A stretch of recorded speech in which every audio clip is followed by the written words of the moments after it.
If you're planning on going out this weekend to see the movie Miss You Already, you'll want to bring some tissues. Well, Toni Collette and Drew Barrymore play best friends who share laughs and tears after getting some life-altering news. And Dylan was lucky enough to catch up with the ladies. And that's right about the tissues. You need those 100%. And I got a chance to sit down with the two talented stars who actually became great friends in real life after shooting this movie in London. Firstly, can I just make it clear that this is not my 40th? Just so you know, I had no knowledge of this party. Kit did it all on his own. I just found it to be so funny and witty and heart-wrenchingly moving. And in a way, it chose me. It's like I had no option. Sometimes I read something, it's just like, oh, I've got to do it. And it was very much the case with this. When with a booze and you act just like your mother. That is the worst thing you have ever said to me. Toni wrote Drew a handwritten letter asking her to sign on as her best friend. I mean, when you think about, like, the fantasy of a best friend, don't you think of Drew Barrymore? I know. I think we all want Drew as our best friend. Thank you. Well, she emanates such warmth, and she's so grounded. Nicest compliment I've ever gotten in my life. I actually think I just turned, like, crimson.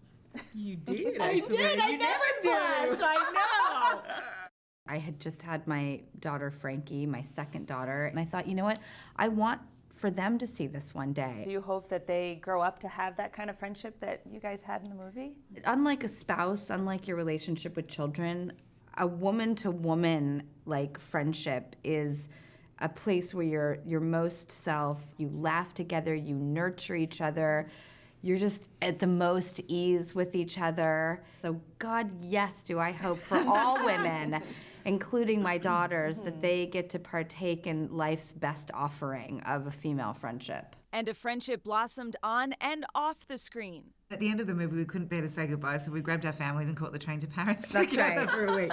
This movie about two best friends also tackles life's highs and lows, like a cancer diagnosis. Well, I mean, how much cancer can you have? You've had all your checkups?